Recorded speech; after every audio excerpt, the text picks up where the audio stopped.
मेरा सवाल सीएम त्यागी जी से है कि आप जैसे कि हैं, आपके 20 राज्यों में बीजेपी की सरकार है और बंगाल में भय का माहौल है पूरा। आप बताइए, बिहार में भी बीजेपी और प्लस जेडीयू दोनों के अलायंस चल रहे हैं वहाँ पे, क्या बिहार बहुत अच्छा है?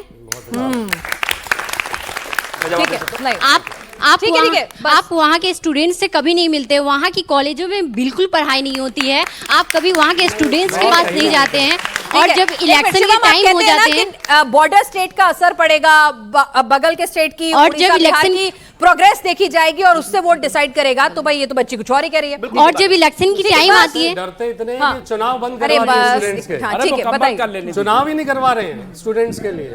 ठीक है, शिवम जवाब, छोटा जवाब। Thank you. मैं सिर्फ एक ही चीज कहना चाहता हूँ, आप उनको दीजिए, आपने पिछली बार पूछा था, उनको दीजिए वोट। सवाल किससे आपका बेटा? मोहम्मद अमीन से, जॉइंट डायरेक्टर ईसीआई। मेरा सबसे बड़ा सवाल यह है कि 1947 में भी हिंदू मुसलमान की वजह से हमारे देश का विभाजन हुआ, उसके बाद भी आज तक हम इसी बारे में चर्चा कर रहे हैं। बट यूथ के बारे में, एक युवा होने के बाद हमारे सबसे ज़्यादा माइग्रेशन 36% बंगाल का बाकी देशों में, और मेरी वहाँ पे बात हुई है केरला में, उन्होंने बोला है कि हमें जॉब नहीं मिल रही है, युवा को जॉब नहीं मिल रही है। तो एक इंसान से एक युवा क्या सोचे ऐसा सवाल मत पूछिए, छोड़ के भाग जाएंगे। रुकिए, इनको नहीं पूछना है, दीजिए एक मिनट। ठीक है शिवम, छोटा सा जवाब, फिर उसके बाद टीएमसी के पास ये जवाब लेके जाऊंगी ना। 30% आंकड़ा जो है वो बंगाल का दिया है।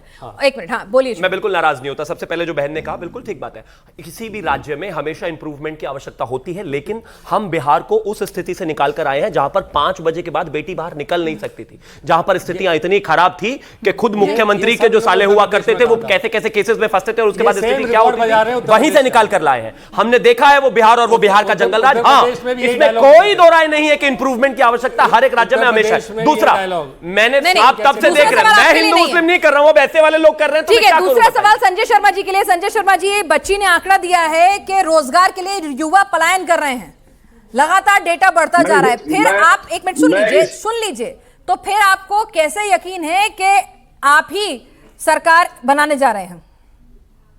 देखिए, मैं क्रमवार जवाब दूंगा। मोहम्मद अमीन साहब को मैंने सुन रहा था, इन्होंने तो ज्ञानेश कुमार जी को इतने सर्टिफिकेट आज दे दिए हैं कि बस उनको तो भारत रत्न मिलना बाकी रह गया। जिस एसआईआर प्रक्रिया में 200 से ज्यादा जाने चली गई, 1 करोड़ से ज्यादा लोगों के नाम काट दिए गए, लॉजिकल डिस्क्रिपेंसी के नाम पर फर्स्ट पेज में 14 लाख मतदाताओं को वोट देने से वंचित कर दिया गया।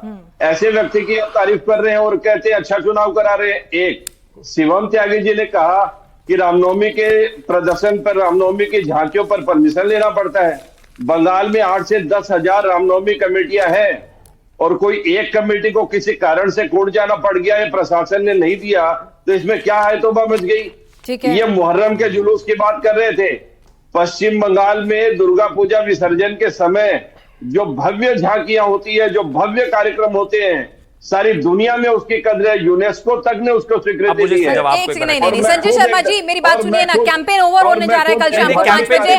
जनता, ये वाले मुद्दे ना पहले अच्छे लगते थे, मैं अभी आपसे सीधा पूछ रही हूँ कि यूथ अगर पलायन कर रहा है तो दीदी को वोट क्यों देगा? ऐसी कौन सी मोहब्बत होगी दीदी से? देखिए, यूथ पूरा पलायन कर रहा है, ये बात सही नहीं है। पूरा नहीं, जो डेटा बच्चे ने दिया और कर रहा है, ये तो सब सभी जानते हैं। सुनिए, कहेंगे फिर डेटा पढ़ दूंगी, हालांकि इसे इग्नोर कर देते हैं। वो तभी एक्शन लेंगे जब पूरा पलायन कर जाएगा। कह रहे अभी पूरा पलायन नहीं कर रहा, अभी है कुछ लोग। बिहार में आपने रोक दिया 21 साल से पलायन सारा, बात तो सुनिए पहले। और पश्चिम बंगाल में भी बिहार से, यूपी से और असम से, नॉर्थ ईस्टर्न स्टेट से, अन्य राज्यों से। चलिए, मेरी कोशिश रहती है कि यहाँ पर अब क्योंकि इलेक्शन आ चुके हैं, एक फेज की वोटिंग हो चुकी है, दूसरे फेज की वोटिंग 29 तारीख को होगी, कैंपेन कल खत्म हो जाएगा शाम बजे, तो हम थोड़ी डेटा पे बात कर लें, लेकिन यहाँ पे सब अपना लेकर आते हैं, वो हिसाब किताब वो सबको बोलना होता है। फिर भी मैंने अपनी तरफ से पूरी कोशिश की है कि कुछ डेटा आप लोगों के सामने रखूं और बताऊं कि कौन कहाँ किस पलड़े में किस वोट बैंक में भारी पड़ रहा है।